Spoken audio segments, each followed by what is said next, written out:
Hello friends, welcome to our channel law related. हम आपको supreme court के 2024 के टॉप 50 केसेस प्रोवाइड कराएंगे, जिनको हमने 3 पार्ट्स में डिवाइड किया है। Today we will discuss 15 recent supreme court judgments that significantly impact governance, individual rights and the legal framework of India. Stay with us till the end for a comprehensive analysis. Let's begin. सबसे पहला case है high court bar association Allahabad versus state of UP. इसमें supreme court ने in this case supreme court has overruled its earlier decision in Asian resurfacing case that was declared in 2018, stating that stay order will not automatically lapse after 6 months unless vacated by a judicial order। यानी कि अब court की अनुमति के बिना कोई भी stay order automatic lapse नहीं होंगे। सुप्रीम कोर्ट ने माना है कि ऑटोमेटिक स्टे लैप्स होने से पार्टीज़ को अनफेयर हार्डशिप का सामना करना पड़ता है, और ये रूलिंग है जो सिविल और क्रिमिनल मैटर दोनों में एप्लीकेबल होगी। दूसरा केस है association for democratic reforms versus union of India. In this case supreme court strikes down electoral bond scheme as unconstitutional. Supreme court cited that this scheme violates Article 19(1)(a) and Article 14 of the Constitution। Electoral scheme में आप अपना नाम disclose किए बिना political parties को वो चंदा दे सकते थे, जिससे फ्री और फेयर इलेक्शन प्रभावित होने की आशंका बनी रहती थी। इसलिए सुप्रीम कोर्ट ने इस स्कीम को अनकॉन्स्टिट्यूशनल डिक्लेयर किया है और SBI को सभी बॉन्ड्स की जानकारी चुनाव आयोग को सौंपने का भी आदेश दिया है। थर्ड केस है कारिखो करी वर्सेस नैनीताल। अपना तीसरा केस है Karikho Kri versus Nainital. In this case supreme court ruled that candidates need to disclose only material financial assets and voters right to know is not absolute. यानी चुनावी पारदर्शिता और गोपनीयता के बीच संतुलन बनाए रखने के लिए यह निर्णय दिया गया है कि कैंडिडेट को each and every movable assets की जानकारी वोटर्स को देने ज़रूरी नहीं है, सिर्फ वही जानकारी देना ज़रूरी है जो इलेक्शन के रिजल्ट को प्रभावित कर सकती है। फोर्थ केस है colonel Ramnesh Pal Singh versus Sugandhi Aggarwal. In this case supreme court recognised concept of parental alienation syndrome. Parental alienation syndrome का मतलब ये होता है कि जब कस्टडी किसी एक पेरेंट को दे दी जाती है, डाइवोर्स का मामला चल रहा होता है, तो वो पेरेंट दूसरे पेरेंट के खिलाफ बच्चे की मानसिकता बनाने की कोशिश करता है, जिससे उसके डेवलपमेंट पे नेगेटिव इफ़ेक्ट पड़ता है। इसलिए सुप्रीम कोर्ट ने शेयर कस्टडी को बढ़ावा देने के लिए बोला है, ताकि बच्चों का जो है ऑल राउंड डेवलपमेंट आसानी से हो सके। फिफ्थ केस है child in conflict with law through mother versus state of Karnataka. In this case supreme court fixed 30 days time limit to prefer appeal against preliminary assessment order. Earlier क्या होता था कि इस ऑर्डर के अपील करने का तो वो प्रोविज़न था, लेकिन उसके अंदर टाइम लिमिट नहीं दी हुई थी, तो कोर्ट ने बोला है कि इसके लिए 30 दिन के अंदर आपको अपील करनी होगी। और जुवेनाइल जस्टिस बोर्ड का जो प्रीलिमिनरी असेसमेंट होता है, वो जो 16 to 18 ईयर्स के चाइल्ड जो हीनियस ऑफेंस करते हैं, तो उनको एज ए एडल्ट ट्राई किया जाए या नहीं किया जाए, इसके लिए जो assessment order juvenile justice board का होता है, उसकी अपील का प्रोविज़न 101(2) में दिया हुआ है। तो अब टाइम लिमिट फिक्स कर दिया 30 days की, लेकिन ये 30 days की जो टाइम लिमिट है ये डायरेक्टरी है, मैंडेटरी नहीं है। अगर कोर्ट को लगता है स्पेशल सर्कमस्टांसेज में, तो इस लिमिट को एक्सटेंड किया जा सकता है। जुवेनाइल जस्टिस बोर्ड का प्रीलिमिनरी असेसमेंट है वो फाइनल नहीं होता है। चिल्ड्रंस कोर्ट है वो उसको रिव्यू और रिकन्सिडर कर सकती है। तो कोर्ट ने प्रोसीजरल टाइमलाइन और सब्सटेंटिव जस्टिस के बीच में बैलेंस बनाने की कोशिश की है। नेक्स्ट केस है Frank Vitus versus Narcotics Control Bureau. In this case, Delhi High Court granted bail to Frank Vitus with a condition to share live location। तो दिल्ली हाई कोर्ट ने जमानत देते हुए कहा था कि आपको अपनी लोकेशन है वो लाइव लोकेशन है वो शेयर करते रहना है। तो सुप्रीम कोर्ट ने बोला है कि बेल कंडीशन जो पुलिस किसी आदमी पे कॉन्स्टेंट उसकी मूवमेंट्स पे नज़र रखेगी, तो ये ऐसी शर्त नहीं रखी जानी चाहिए। ऐसी जो कंडीशन है वो राइट टू प्राइवेसी जो अपने को आर्टिकल 21 के अंदर दिया गया है उसका उल्लंघन है, उसको इन्फ्रीज करती है। और तो कॉन्स्टेंट सर्विलांस अगर किसी आदमी पर रखा जाता है तो वो वर्चुअल कन्फाइनमेंट माना जाएगा। बेल कंडीशंस हैं वो स्टेट इंटरेस्ट और पर्सनल लिबर्टी को बैलेंस करके डिसाइड की जानी चाहिए। ऐसी कोई कंडीशन आप नहीं लगा सकते कि आपको कंटिन्यू आपकी लाइव लोकेशन शेयर करनी है। Next case is Sukanya Shanta versus union of India. In this case, Supreme Court declared caste-based allotment of work in prison as unconstitutional because it violates Article 14, 15, 17 and 21 of the Constitution। तो अभी क्या होता था कि jail के अंदर जो प्रिजनर्स हैं उनको काम उनकी कास्ट के हिसाब से दिए जाते थे, तो उसको कोर्ट ने अनकॉन्स्टिट्यूशनल डिक्लेयर कर दिया है। और प्रिजन अथॉरिटीज़ है उनको ये डायरेक्शन दी है कि आप सफाई और जो भी इस तरीके के काम हैं वो उनके प्रिजनर्स की कास्ट को देख के नहीं देने हैं, उनकी स्किल के हिसाब से काम को डिवाइड करना है। और प्रिजन मैनुअल्स में जो भी कास्ट का कॉलम है उसको डिलीट करने के भी कोर्ट ने आदेश दिए हैं। District legal service authority and board of visitor को कोर्ट ने ये जिम्मेदारी दी है कि आप इस निर्णय की जो कंप्लायंस है उसको सुनिश्चित करेंगे, जेलों का जो है निरीक्षण करेंगे और उसकी रिपोर्टिंग कोर्ट को करते रहेंगे। Next case is Gaurav Kumar versus union of India.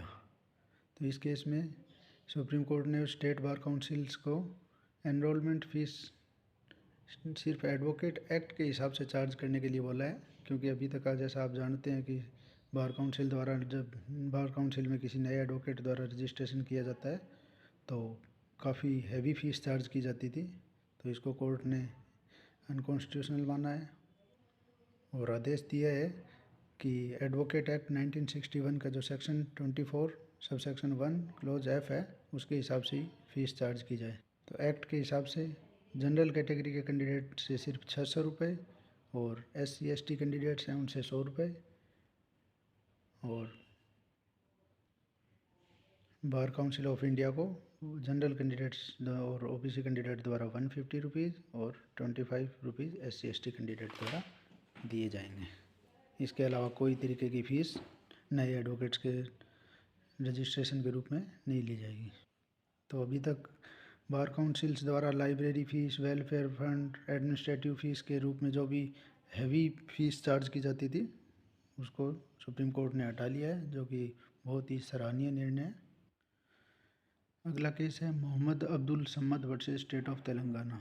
In this case supreme Court upholds the right to of divorce Muslim womens to claim maintenance under section 125 CRPC।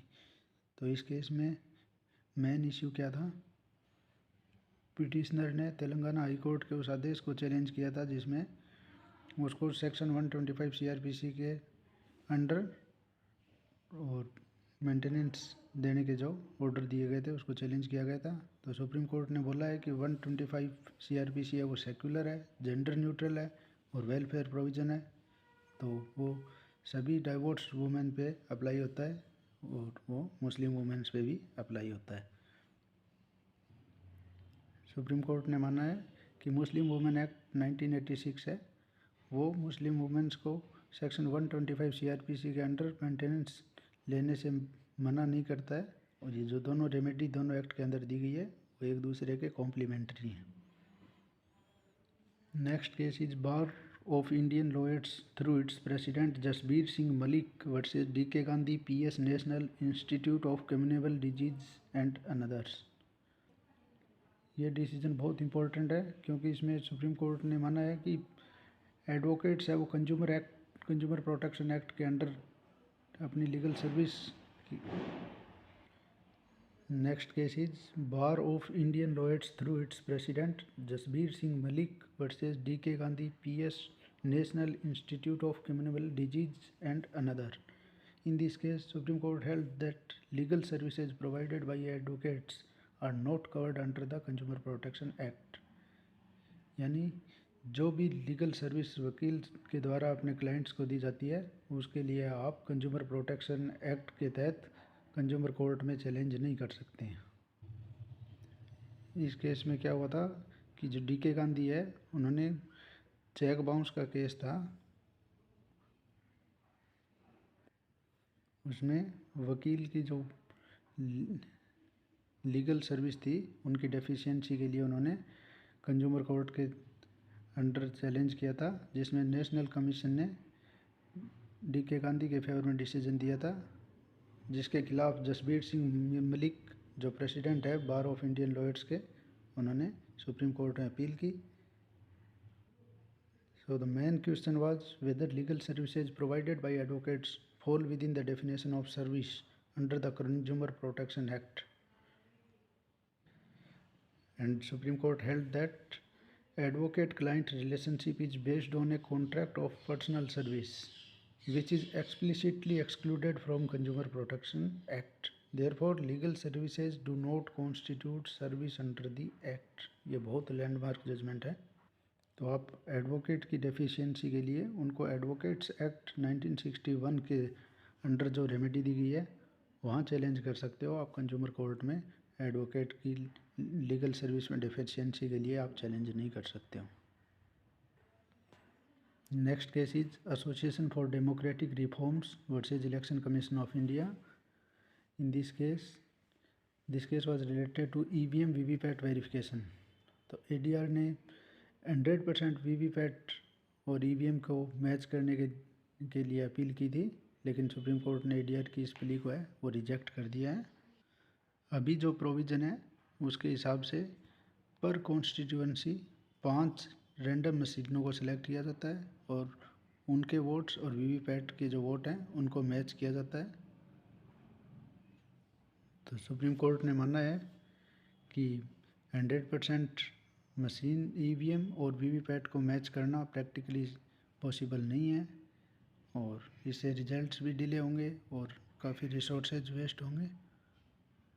तो जो सुप्रीम कोर्ट ने 2019 में डायरेक्शन दिए थे 5 random EVM machine पर constituency match करने के, उसको सही माना है और 100% वीवीपैट और ईवीएम की मैचिंग की रिक्वेस्ट को रिजेक्ट कर दिया है। Next case is Rakesh Ranjan Shrivastava versus state of Jharkhand and another. In this case, Supreme Court held that interim compensation under Section 143A, subsection 1 of the Negotiable Instrument Act is discretionary and not mandatory. Supreme court ने माना है कि जो section के अंदर मे word use हुआ है वो जुडिशियल डिस्क्रिशन को डिनोट करता है और अगर इसको मैंडेटरी कंसिडर किया जाता है तो इससे आर्बिट्रेरी डिसीजन होंगे और जिससे आर्टिकल 14 ऑफ कॉन्स्टिट्यूशन है उसका वायलेशन होगा।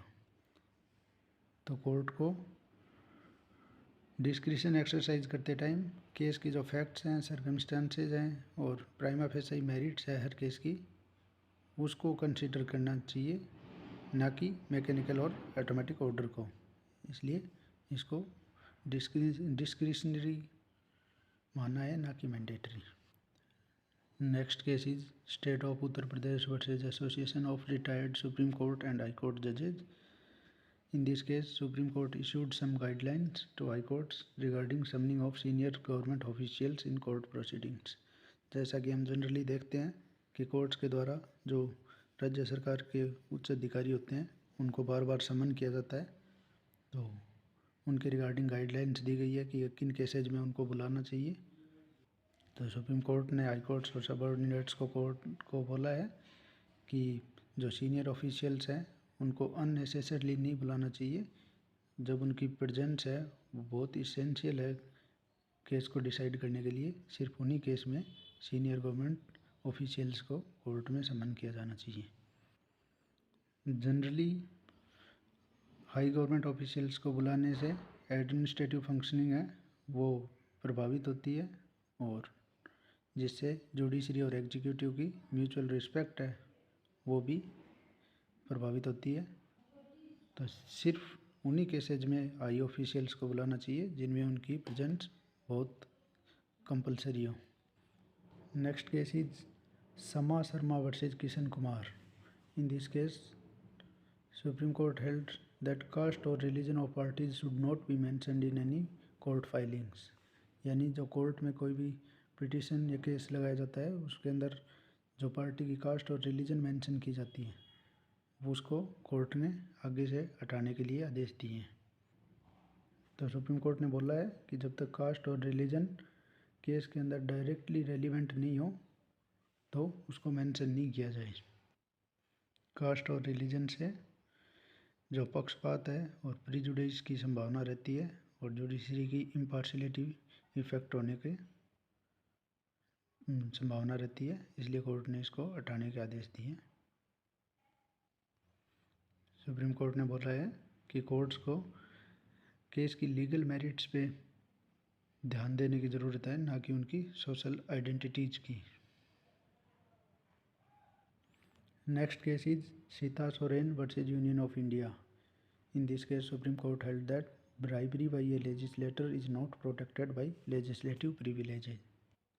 इस केस में मेन इशू ये था कि लोकसभा या विधानसभा में किसी पर्टिकुलर मैनर में वोटिंग करने के लिए अगर ब्राइब ली जाती है तो क्या वो आर्टिकल 105 जो कि एमपीज़ के लिए है और आर्टिकल 194 जो कि एमएलएज के लिए है उससे प्रोटेक्ट होता है या नहीं।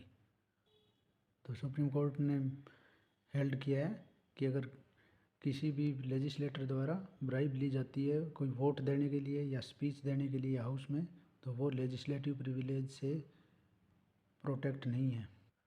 सुप्रीम कोर्ट ने बोला है कि लेजिस्लेटिव प्रिविलेज हैं वो फ्री और honest discharge of legislative duties के लिए दिए गए हैं, ना कि किसी क्रिमिनल एक्ट्स को प्रोटेक्ट करने के लिए। ब्राइबरी एक करप्ट एक्ट है जिससे जो लोकतंत्र है उसकी गरिमा को क्षति पहुंचती है, इसलिए it can not be shield by constitutional immunity. तो ये थे हमारे आज के 15 जजमेंट्स। इसके नेक्स्ट दोनों पार्ट्स भी जल्दी अपलोड कर दिए जाएंगे। ये आपको कैसा लगा प्लीज़ कमेंट करके बताएं और इसकी पीडीएफ चाहिए तो प्लीज़ कमेंट कीजिए। अगर हमारा चैनल अच्छा लगा तो सब्सक्राइब कीजिए, बेल आइकन दबाइए। धन्यवाद।